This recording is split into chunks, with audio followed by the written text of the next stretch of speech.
Tim Grady, Independent for Governor of Ohio, answering even more of your questions.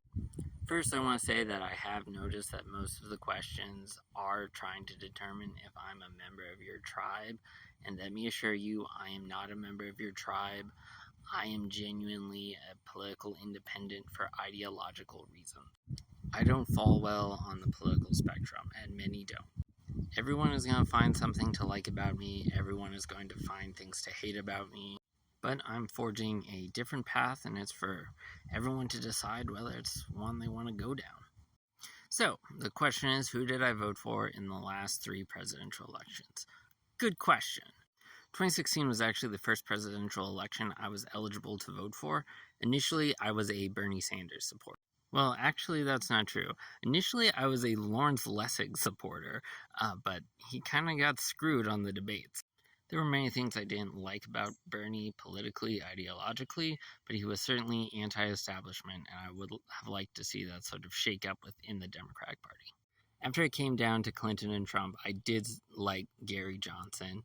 He gave a great quote from 2016 that lives in my head still. I'd like to see some competency exhibited, and that's generally how I feel about government. I'd like to see some competency exhibited.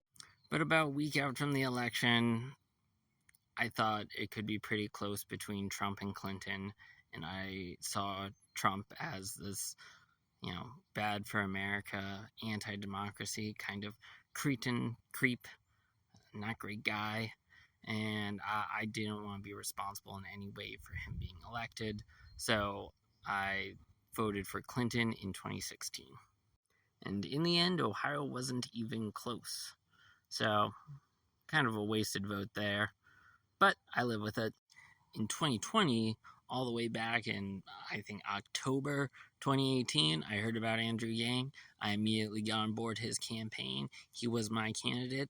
I started social media groups for him in Ohio. I put stickers around my campus. I tried everything I could to support that campaign because, my God, I had never seen a candidate so close to, where I was, what I wanted, future focused, humanity focused, caring about, good policy details, having good policy. He was a UBI guy. I was a UBI guy since, high school. And he cared a lot about places like Ohio. Ohio was mentioned constantly on his website, in his campaign, in his work with Venture for America. Cleveland was one of the focus cities there. So, he also cared about the Rust Belt and how states were being left behind and ignored. And that is so much what I cared about. And, he was the random guy running for president, and people would just stumble on him and realize this is the guy. He gets what's happening. He understands the troubles in this country. You would see unprompted. I remember a CNN interview with a couple, and they, I think they were Trump voters before. They were very undecided now, but they said, one candidate they do like is Andrew Yang. Amazing. It was so amazing.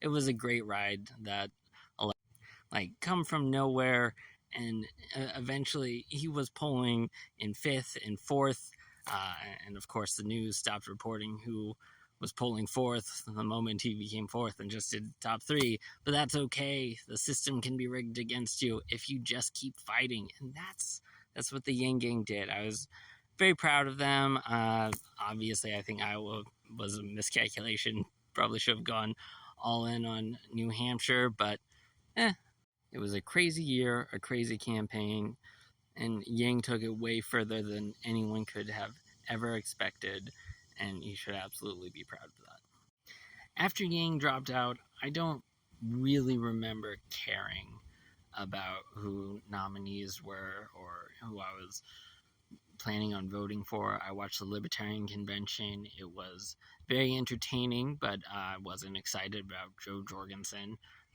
I was a Vermin Supreme supporter at that point. So in 2020, I voted for Joe Biden. I didn't think Ohio was going to be close. I thought Ohio was solidly a red state at this point, but surprising things happen.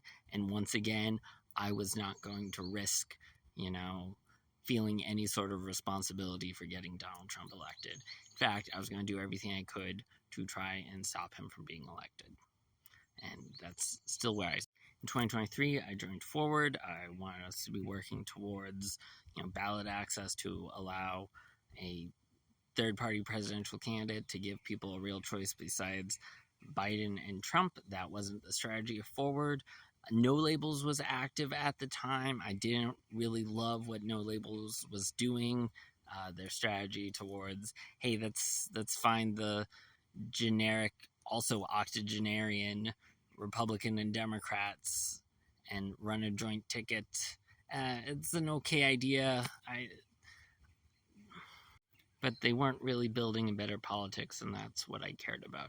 So it just seemed like an inevitable Biden versus Trump showdown again, and I wasn't on board for that, so I was not engaged. I did support Dean Phillips a little bit just because, someone is trying to say, hey, Joe Biden should not be the nominee. Democrats should give it their all to stop Trump from being elected, and Joe Biden is not giving your all. But that didn't really work out. Yang was a supporter. A lot of Forward people, were Dean Phillips supporters. I was never an RFK Jr. guy. You don't get to be president because of your family. And he was always just a snake oil salesman. I did not get it.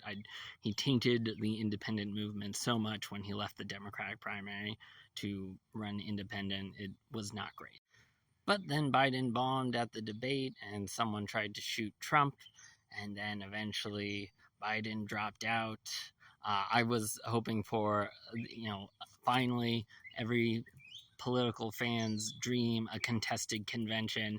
Nope, didn't happen. That's fine. Democrats got behind their candidate, and that's cool. The Libertarian Party was basically crumbling at this point. Folks might be able to spot a pattern here.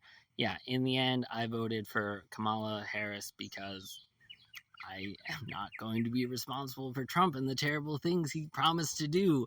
Tariffs are a bad idea, guys. Trying to overthrow democracy is a bad idea. This is not what America stands for. You have to resist this guy.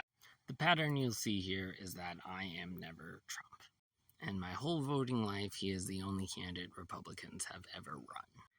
In 2014, the first election I could vote in, I voted Green, Anita Rios, for governor, and Libertarian for Secretary of State, because the Republicans played dirty ball and kept the Libertarians for my candidate for governor.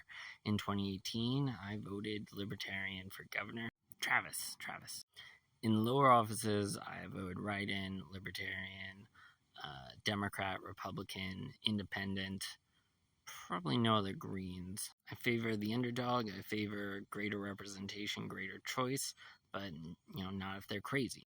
I often vote for damage control. Who's going to do the least damage, or at least what damage can I potentially fix in the future? Often with Trump, it seems like, that's pretty severe damage, existential damage even. Don't want that. Now, I want to vote for something or someone that I believe in. Often the political system does not deliver that. I want voters to believe in me. I want to be someone and to represent something that you all believe in. But I have to tell you, I'm also the least worst option for most of you. I am damage control. I am pragmatic government. I'm here to fix things. Our votes matter. We all make hard choices. Election day can be pretty tough for some of us. You're going to have tough choices on election day. I hope you vote for me because you believe in me and you want to build the future that I see. But if I'm the lesser evil, you should vote for me too. Oh, and I totally would have written in Vermin Supreme for president in 2024, but Vermin failed to register as a write-in candidate in Ohio, so my vote would have been tossed, and I do want my vote to be counted.